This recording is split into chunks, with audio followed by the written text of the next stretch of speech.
E aí, pessoal, bora dar uma olhada de perto no Kinea Securities, o KNSC11? A gente vai destrinchar o relatório de julho de 2025, que acabou de sair do forno no comecinho de agosto. Vamos ver o que rolou com o fundo e o que isso quer dizer pra gente, que é investidor. Beleza, esse aqui é o nosso roteiro sem enrolação.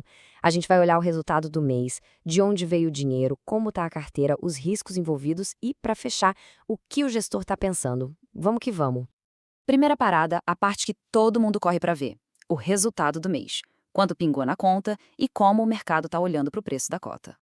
Então, em julho de 2025, o KNCC11 anunciou que vai pagar 10 centavos por cota. Esse é o número que a gente estava esperando. Mas e aí? Esses 10 centavos, é bom, é ruim? Se a gente olhar o histórico recente, dá para ver que o fundo está bem consistente, né? Ele vem mantendo essa mesma pegada nos últimos meses, o que é um sinal de previsibilidade. Para a gente entender o tamanho desse rendimento na prática, a gente usa uma coisinha chamada Dividend Yield, ou DI. É bem simples, na verdade. Ele só mostra em percentual o quanto esses 10 centavos representam em relação ao preço da cota. É uma mão na roda para comparar com outros investimentos. E o DI de julho ficou em 1,09%. E aqui vem a parte legal. Esse valor, por ser isento de imposto, equivale a 100% do CDI do período, ou seja, um retorno bem robusto, né? Bem competitivo. Beleza, mas e o preço? Será que tá caro? Tá barato?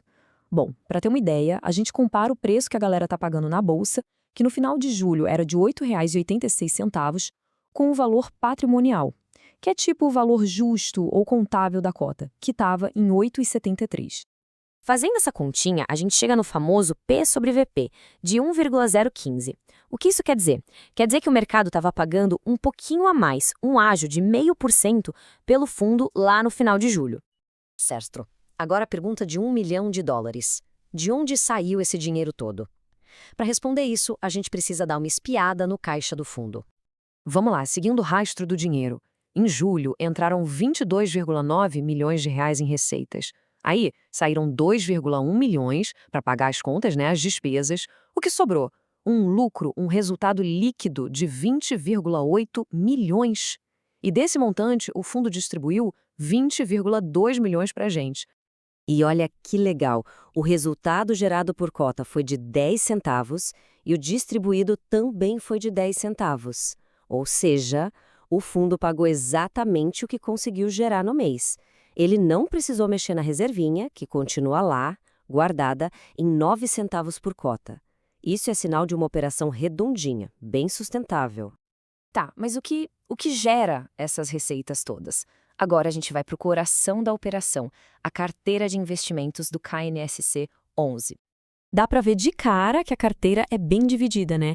É uma estratégia híbrida. A maior parte, quase 60%, para ser exato 57,2%, está amarrada na inflação, no IPCA, e os outros 41,8% estão ligados no CDI, ou seja, se beneficiam da nossa taxa de juros alta. E as taxas? São boas. A parte que está em IPCA rende, na média, IPCA mais 10,65% ao ano. Já a parte em CDI rende CDI mais 3,31%. E é importante lembrar, essas são taxas a mercado, refletindo o valor atual desses ativos. A gestão não ficou parada não, eles aproveitaram o mês para fazer um movimento interessante. Investiram 4,7 milhões no novo CRI da MRV, reforçando a parte de CDI da carteira com uma taxa bem gorda, de CDI mais 4,80%. Bela tacada. Tudo parece muito bom, mas e os riscos? Sempre tem, né?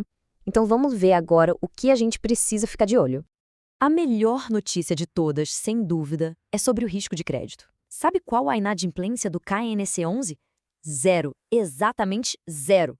O relatório reforça isso, diz que a carteira está super saudável, todo mundo pagando direitinho, isso dá uma tranquilidade enorme.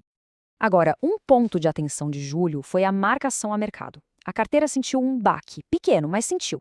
O valor patrimonial caiu um centavinho por cota. Por quê? Por causa da instabilidade no mercado de juros.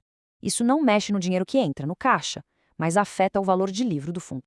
O KNSC11 não vive só de CRIs, ele também investe em outros FIs. As 3 maiores posições são prata da casa, o KNCR11 e o KNIP11, e também um gigante da logística, o HGLG11. Pelo relatório, não tivemos grandes mudanças nessa parte da carteira.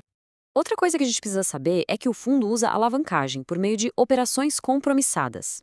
O que é isso? É como se ele pegasse um dinheiro emprestado para investir mais e, com sorte, ganhar mais.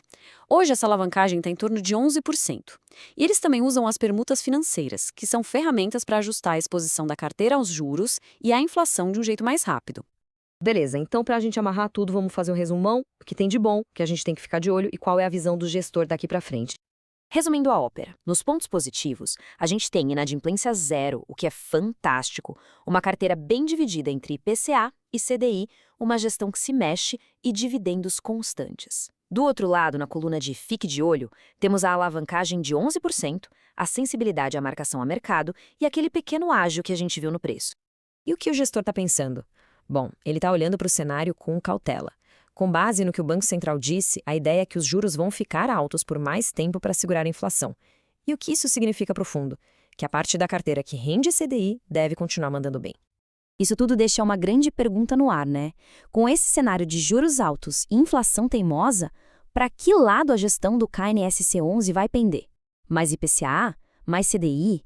Como eles vão equilibrar essa balança para tirar o melhor proveito? Bom, para saber, a gente vai ter que ficar de olho nos próximos relatórios.